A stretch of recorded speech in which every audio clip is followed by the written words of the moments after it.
13 goals. In one World Cup. A number so impossible, so absurd, that more than 6 decades later, nobody has come close to touching it. Not Pelé. Not Gerd Müller. Not Ronaldo. No one. Just Fontaine did it in 1958, over 6 brutal matches in Sweden, and the record still stands like a monument to a lost football era. What makes it even more shocking is this: Fontaine was not even supposed to be the headliner. France arrived with bigger names, bigger expectations, and a tournament full of stars. But by the time the final whistle blew in Stockholm, one man had turned himself into a myth. 13 goals. 6 games. One broken body. One record football may never see again. And the wildest part? He did it while France played only 6 matches. No group stage padding. No extra stat inflation. Just pure devastation, one finish after another, until the rest of the world had no answer. Just Fontaine's story begins far from the glamour of World Cup folklore. He is born on August 18, 1933 in Marrakech, in French Morocco, into a football world shaped by colonial borders, rough pitches, and improvisation. He grows up far from the grand stadiums of Europe, but the instinct is there from the start. He sees goal before others see space. By the time he reaches France, he is not yet a legend. He is a forward with sharp movement, a quick first step, and a reputation for being ruthless inside the box. He plays for Nice, then Reims, one of the great French clubs of the era. At Reims, he is part of a team built on elegance and speed, alongside the kind of players who would later define French football in the 1950s. But even then, Fontaine is not the first name everyone mentions. French football in the 1950s is uneven, talented, and often chaotic. It has brilliance without consistency. And yet, in 1958, something comes together. France travels to Sweden for the World Cup with an attacking identity and a forward line capable of hurting anyone. The tournament itself is still small by modern standards, only 16 teams, but the pressure is no less real. Every match is elimination football in spirit, if not in format. A little-known fact: France had never won a World Cup knockout match before 1958. That alone shows how unlikely this story is. This is not the history of a superpower. This is the rise of a striker inside a team still searching for its place in the world. And then, in Sweden, the impossible begins. France opens the tournament on June 8, 1958 against Paraguay. It is a warning shot. Fontaine scores twice. France wins 7-3. The message is clear: this team can score, and Fontaine is already finding space with terrifying calm. 3 days later, against Yugoslavia, France is dragged into a wild, open contest. Fontaine scores again, but France loses 3-2. The defeat matters less than the pattern forming around him. He is not a striker waiting for the right service. He is the service point. Everything bends toward his movement. Then comes the Group 4 decider against Scotland. France wins 2-1. Fontaine scores one more. 4 goals in 3 matches. Already, he is the tournament's most dangerous finisher. Already, defenders are beginning to realize that he needs only half a yard. The knockout stage changes everything. On June 24, in the quarter-final against Northern Ireland, Fontaine is not just scoring. He is dismantling belief. France wins 4-0, and he scores another 2. His total rises to 6.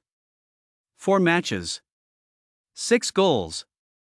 The race has started to feel less like a tournament and more like a chase against time. Here is the strange detail that gets forgotten: Fontaine did not have the modern advantage of ultra-specialized nutrition, sports science, or today's carefully managed tournament schedules. The pitches were heavier, the boots harder, the tackles less protected.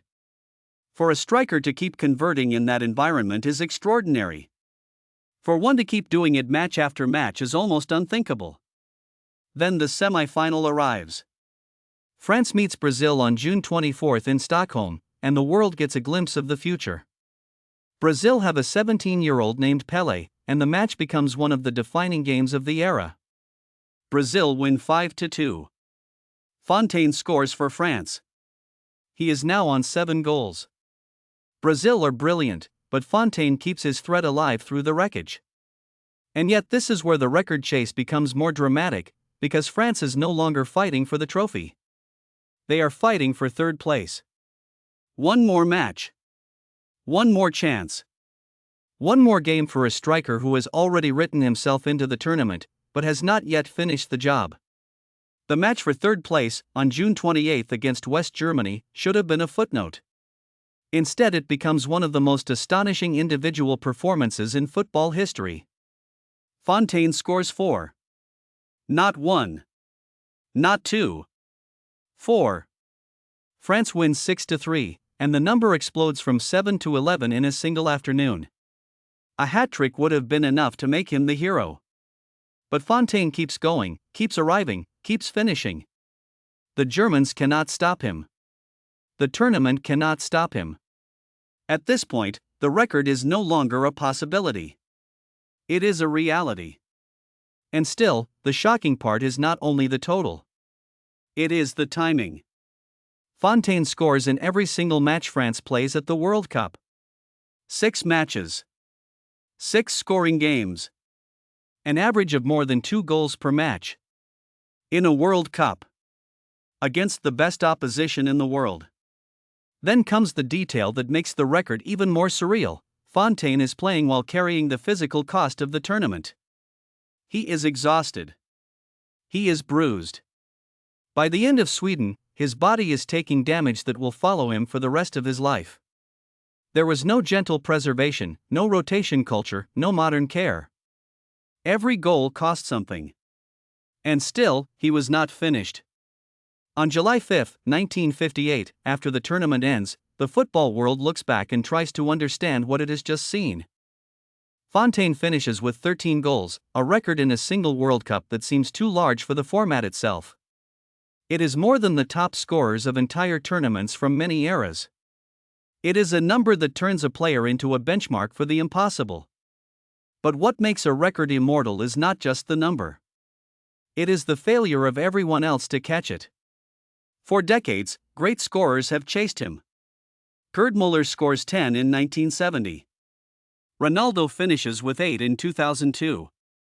James Rodriguez, Miroslav Klose, Kylian Mbappé, all brilliant, all extraordinary, all still nowhere near 13.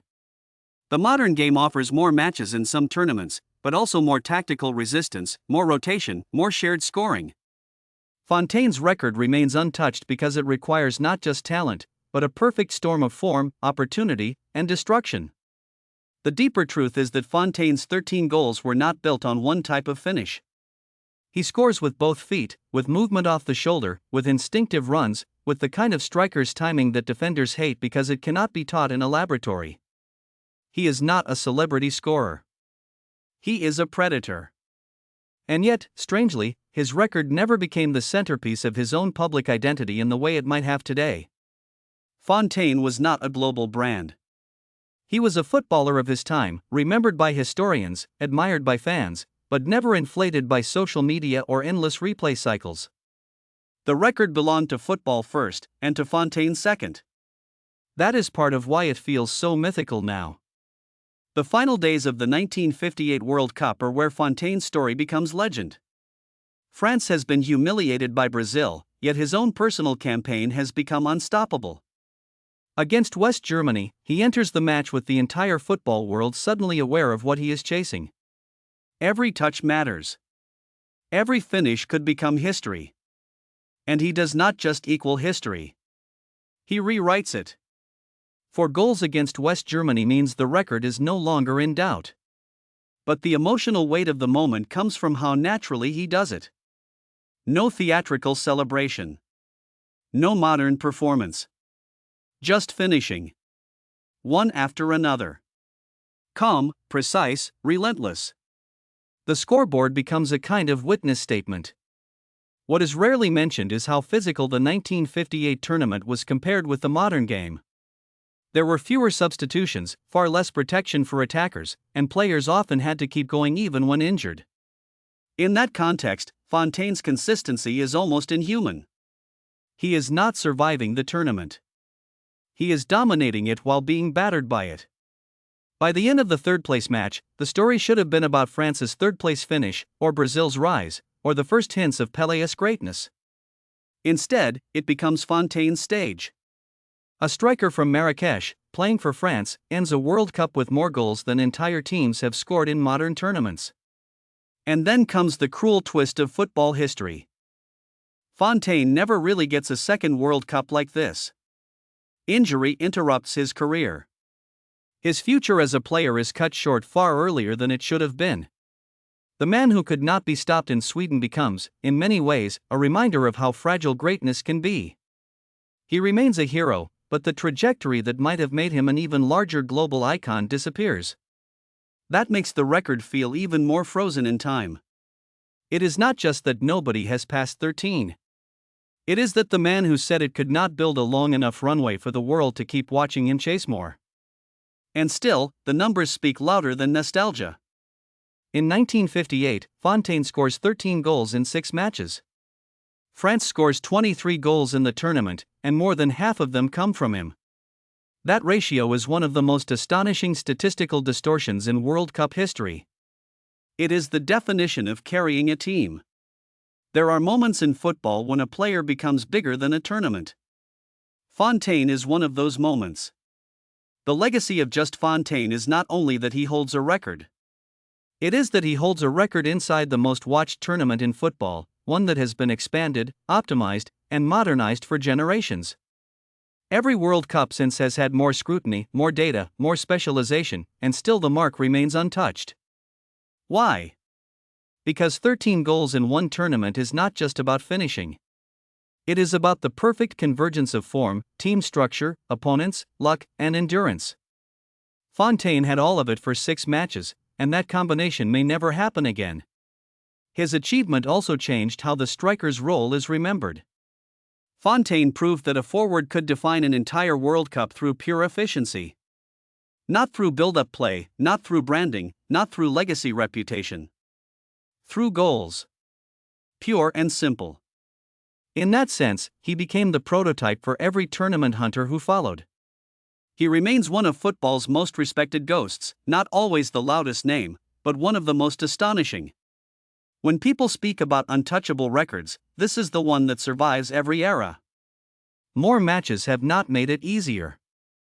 Better defenders have made it harder. And the modern game has made individual domination over 6 straight games nearly impossible. Just Fontaine's 13 is more than a record. It is a warning to football history: some numbers are not made to be broken. They are made to be remembered. If one man could score 13 times in 6 matches at a World Cup in 1958, what does that say about the game now? Was Fontaine the last player built for that kind of impossible run, or will football one day produce another scorer brave enough to challenge the unbreakable? For now, the record belongs to Just Fontaine alone. 13 goals. A number that still sounds unreal every time it is spoken. If you enjoyed this story, subscribe to Football Untold for more forgotten legends, impossible records, and the hidden history behind the game we think we know.